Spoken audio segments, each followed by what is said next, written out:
And we're back with another stat stuffer, and it's not a stretch to say that the Magic have played the best defense in the league since the All-Star break. First in points allowed, second in defensive rating, and first in opponents' three-point percentage. Pretty darn impressive.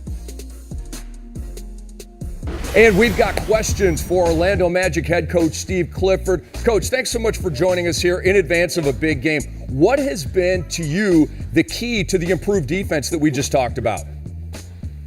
I would say less mistakes, more tied together, especially with our pick and roll coverages. And then the number that stands out is our rebounding. Defensive rebounding has gone up considerably since early in the year. So I'd say that's a combination of those two things. Coach, we had Aaron Gordon on the radio show this weekend, and he said something that I thought was really striking. He said that he's finally letting himself be coached, and he's playing the game the right way. And it sounds like a little bit of a mantra for you guys this year. What's been the key to actually turning it around like you have since trade deadline?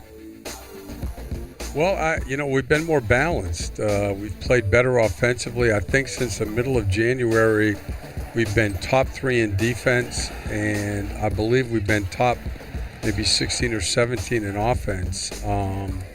We still have some things that we need to work on here, these 9 games, if we're going to get into the playoffs, particularly on the offensive end. But as you know, you've got to be able to play well in all facets, and we've done a better job with that. Coach, did Nikola Vucevic eat his Wheaties this morning? Is he bench pressing right now? Is he doing squats right now to prepare for this clash of the Titans with Joel Embiid? Yeah, he better be. The one thing that I've noticed about Joel, just watching film for these last 2 days, is, and I don't know what the numbers are, but I think his paint catches have gone way up. More duck-ins, consistent rim runs, trying to just really play bully ball with guys by catching the ball deeper, kind of like old school NBA. And when he gets those 4 or 5 catches in the paint, he's almost unstoppable. Coach, John Hammond, yourself, and obviously Jeff Weltman made the decision not to trade anybody away at trade deadline. You made a decision to stick with your roster and to believe in what you had. How significant has this run towards the playoffs been for your young players? I think it's been terrific. Jonathan Isaac, Wes Iwundu. Aaron's only 23. And the games that we've played here in this last, say, 2 weeks or 2.5 weeks have been, as you know, the intensity goes up. The pressure to play possession by possession and not give them away has gone up.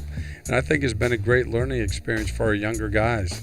Coach, this is a unique reunion game for you, coaching against Brett Brown. His father, Bob, you interviewed with for a coaching job way back in the day. There's a great article on The Athletic documenting the whole thing. Would you be sitting where you are right now without Brett Brown's father? Oh, no way. Brett Brown's dad in northern New England is a coaching legend, and he's kind of like the Morgan Wooten, I would say, of maybe even New England. And I was fortunate enough to work for him twice. We still stay in close touch today. I still get advice from him regularly, good advice. But just one of the, relationships that I treasure, and an incredible experience to work for him. Coach, you're a friend of the network. We really appreciate your time. Good luck tonight against Philly. Thank you very much.